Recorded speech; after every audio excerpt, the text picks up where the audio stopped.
Everyone laughed when the billionaire's son chose me, a nobody from the wrong side of town. His family called me a gold digger. His friends said I'd ruin everything. But when the family empire crumbled and secrets surfaced, I became the only person he could trust. Here's how I proved them all wrong. You know, there's something deeply satisfying about watching people who underestimate you get served a reality check they'll never forget. If you're someone who's ever been told you weren't good enough, smart enough, or worthy enough, this story is going to hit different. Because what I'm about to tell you isn't just about romance, or money, or family drama. It's about what happens when the universe decides to balance the scales in the most spectacular way possible. If you love stories about underdogs proving everyone wrong, you're going to want to stick around for this one. Hit that like button if you're ready for some serious karma. And don't forget to subscribe because trust me, you won't want to miss how this ends. I'm talking about the kind of ending that makes you want to call your friends and say, "You're not going to believe what just happened." The kind of story that restores your faith in justice and reminds you that sometimes, just sometimes, the good guys really do win. So grab whatever you're drinking, get comfortable, and let me take you back to the night that changed everything. The night I accidentally walked into a world I never belonged to, and somehow became the only real thing in it. Picture this, it's a Tuesday night in Manhattan, and I'm working my third job of the day. Server at an exclusive charity gala, where the appetizers cost more than I make in a week. My feet are killing me. My mom's medical bills are piling up at home. And honestly, I'm just trying to make it through the night without dropping anything on someone important. Then it happens. I'm carrying a tray of red wine when this guy bumps into me. Not his fault. Someone pushed past him. And suddenly, this beautiful white tuxedo shirt is completely ruined. I'm mortified. I'm stammering apologies, grabbing napkins, basically having a complete meltdown because I'm sure I just lost my job. But instead of yelling at me, he starts laughing. Not a mean laugh, but this genuine, warm laugh that makes me stop panicking for a second. "It's just a shirt," he says, and I swear, those 4 words hit different when you've been stressed about money for months. Most people in this crowd would have had me fired on the spot. But this guy, he's asking if I'm okay, if I got hurt, if I need to sit down. We end up talking by the kitchen doors for what feels like hours. He's funny, smart, and completely down to earth. No pretense, no arrogance, just real. Here's the thing. I had absolutely no idea who he was. While we're laughing about my clumsiness and sharing stories about our worst work disasters, I'm thinking he's maybe some mid-level executive or a friend of a donor. Cute, sweet, but definitely not someone who could change my entire life. God, was I wrong about that? When he finally tells me his name, Vincent Hartwell, it doesn't even register at first. Then I see the look on my co-worker's face, and it hits me like a freight train. This is the Vincent Hartwell, as in Hartwell Industries. As in the tech empire, worth more money than some small countries. As in, I just spent 3 hours talking to a billionaire like he was my neighbor from down the hall. My first instinct? Run. Seriously, I mumbled some excuse about needing to get back to work and basically fled the scene. Because girls like me don't end up with guys like him. That's not how the world works, right? Rich people stay with rich people, and the rest of us watch from the sidelines. But Vincent had other plans. He found me the next day at my morning job, a coffee shop in Brooklyn, with that same easy smile and a simple question. "Can I buy you coffee on your break?" No fancy car, no expensive restaurant, just coffee.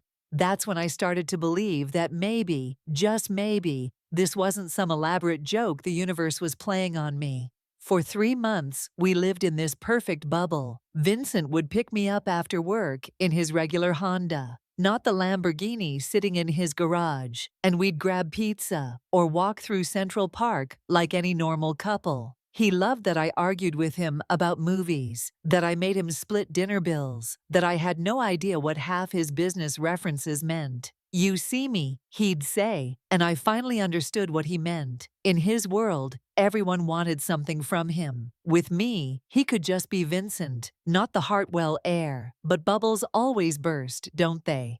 The first crack came at Sunday dinner with his family. Picture the most intimidating dining room you've ever seen. Multiply it by 10, and you're getting close. His mother, Helena, looked at me like I was something she'd scrape off her shoe. His brother Julian kept asking pointed questions about my background and my intentions. Every answer I gave felt wrong, like I was failing some test I didn't even know I was taking. "She seems sweet," Helena said when she thought I couldn't hear. The way she said sweet made it sound like a disease. "But Vincent, darling, you have to think about your future, the company's image, what the board will say." Julian was more direct. He cornered me in the hallway and offered me $50,000 to disappear. $50,000. Can you imagine? That money could have solved every problem in my life. But taking it would have proven everything they thought about me. So I looked him straight in the eye and said, "Your brother isn't for sale, and neither am I." That's when things got ugly, really ugly. Within a week, my face was on the front page of 3 gossip magazines. Gold digger targets tech heir. From rags to riches, the Hartwell fortune hunter. They had photos of me leaving my apartment, serving coffee, even one of me visiting my mom at the hospital. The headlines painted me as this calculating woman who'd trapped poor, innocent Vincent with my feminine deals. I lost 2 of my 3 jobs overnight. My landlord started getting concerned calls about my character. Strangers on the street recognized me and whispered behind their hands. Vincent's business friends started pulling him aside at events, warning him about reputation management and protecting the family brand. And Vincent, the man I thought I knew, started looking at me differently, questioning things that never mattered before. "Did you know who I was that first night?" he asked one evening.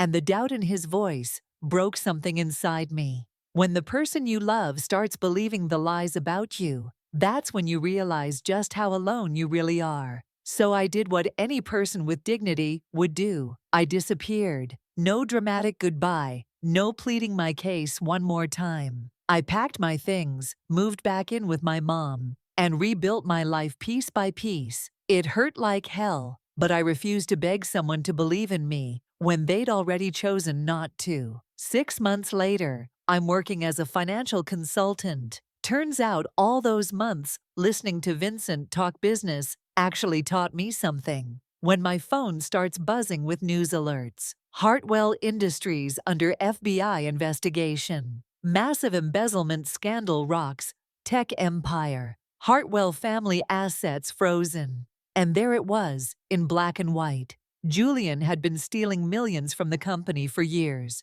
Not just stealing, he'd been covering his tracks by creating fake documents, blaming innocent employees, and when that wasn't enough, he'd started planting evidence to frame others for his crimes, including me. Those gold digger stories? Julian had fed them to the press to make me look untrustworthy, knowing that if anyone ever discovered his theft, I'd be the perfect scapegoat. But here's where karma gets beautiful. Helena, the woman who looked down on me for being beneath their family, had known about Julian's crimes the entire time. She'd helped cover them up because protecting the family's reputation mattered more than honesty. When the FBI raided their mansion, they found everything: bank records, forged documents, recorded conversations where she and Julian laughed about framing me. Vincent lost everything overnight. The board voted him out. His trust fund was frozen pending investigation.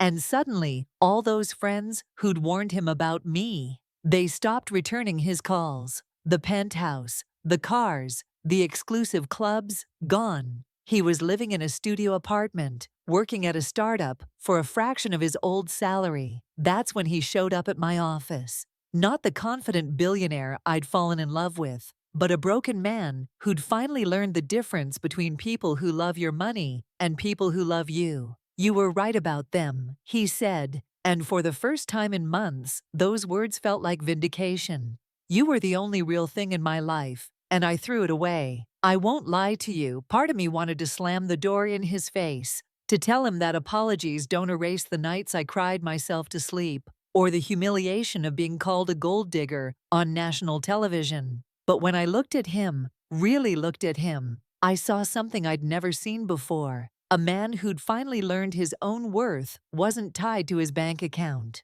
"I don't want your apology," I told him. "I want to know what you're going to do with the truth now that you finally see it." And that's when Vincent surprised me one last time. Instead of asking for forgiveness, he asked for a chance to prove he'd learned something. Not as the Hartwell heir, but as the man I'd fallen in love with that first night. He wanted to build something real, something honest, something that mattered more than money. We started small. My consulting firm needed a tech specialist, and he needed a job that wasn't handed to him by his family name. Working together showed me who he really was when everything else was stripped away. He was brilliant, hardworking, and finally free from the toxic expectations that had shaped his entire life. 6 months later, Helena and Julian were both sentenced to federal prison.